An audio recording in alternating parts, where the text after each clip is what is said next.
you know, every time I do this or do things like this, I seem to think in my head that I've got a good handle on this. But you know what? Something new comes along all the time. So today, let's talk a little bit about and then see a little bit of OBS Studio.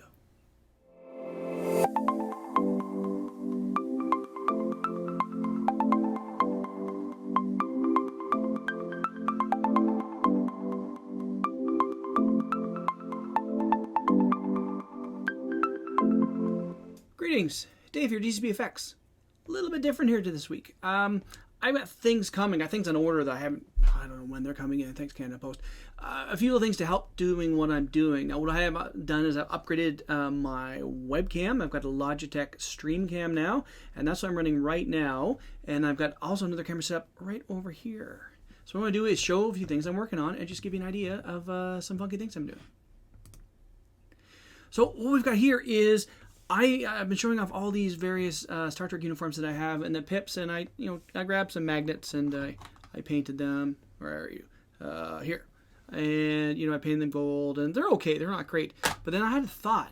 What would really work well is I've got the original rank pips here that came with the the uniforms, and I've got another one coming. Oh, Canada Post. I have a TNG red because one came up on special after Halloween, and I ordered it, and well, it left Calgary and it got as far as Barrie, where I live, and it said on Friday, yeah, out for delivery. And then Monday morning, verifying address. Tuesday morning, verifying address. Wednesday morning I called, how hard is this? It's in Barrie. And the guy had the temerity to say, well, maybe whoever sent it wrong. I went, well, since another one got here 2 weeks ago, I don't think so. Oh, well, we'll find it. Anyway. Thanks, Canada Post. So what I'm going to do is, this is an old trick. Goes back when I've done a lot of molding and casting in my past. This is the easiest way to make a mold box. It's Lego. It's perfect. It's Lego. So what I'm going to do here is I've got 9 rank pips, as you can see.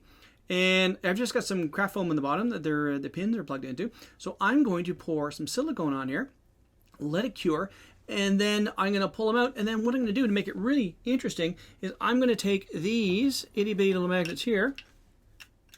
And these are super small. The problem I have with using these magnets is that they tend to flip around and grab onto each other, and then they ruin the paint. What I'm going to do is I'm going to take these and I'm going to make them in resin. So I'm going to pour about 3 cores of resin, which you mix, 2 parts, mix it together, into the mold to each of these, let it cure, put a magnet in with a drop of glue, and then fill the rest of it up. So there's going to be a magnet embedded in the resin.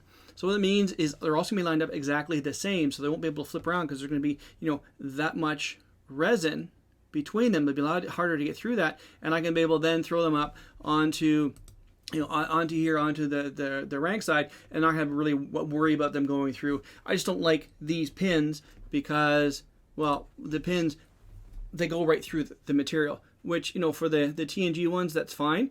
But for the ones that have the little small dicky, that's just not as good. So I don't like that as much. Oh, and by the way, this is OBS Studio. This is a little bit different.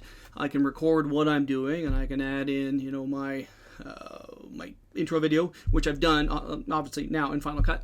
But I can do this, and I can have multiple cameras, multiple angles, multiple everything. It's a very cool platform. So that being said, lots of cool things coming. I've got Jerry told me he sent the graphics out, or the electronics out. So soon I'm going to have the electronics I need to put inside here, and that will be very cool. It's a really cool set of effects. I've got to actually drill more holes in this to make it work with this one, and it's going to be something really funky. And then I've got some other adapters coming, and I've got one adapter coming in that will allow me to use my nice 4K camcorder input in using USB. And now there is something called, from Elgato, I don't even know what it's called anymore, $180 in Canada. I got this little USB thing, maybe that big, $20. So we'll see how that works. See if it brings it in quite nicely. They say I can get 4K at up to 60 frames per second, and it's a little tiny little thing, so we'll see what that does. So anyway, trying things a little bit differently this way. This is another way of doing things. Just that way, the way I've got the scene set up, you can actually see what's on my desk I need to get some more lights to make this work a little bit better, but we'll have that going on, and then we'll be able to do a better in-depth of things I'm working on without me being way far back in the screen. So here, if you look here, that's not going to work, because this way I'll be able to have it nice and close and tight to be able to see everything going on. So that's it for today. This is just sort of an interim video. I just wish I wasn't stuck in the holding pattern with Canada Post, as I seem to always be. But unfortunately, people who ship things out ship them to Canada Post. And Canada Post, much like the CBC, if it wasn't a Crown Corporation, I don't think it exists anymore. Anyway. So that's it for the day. Thanks for checking me out. Thanks for coming by. Lots of new subscribers. I really love that. Great seeing everyone here. And I just love seeing that this incremental climb. It's just wonderful.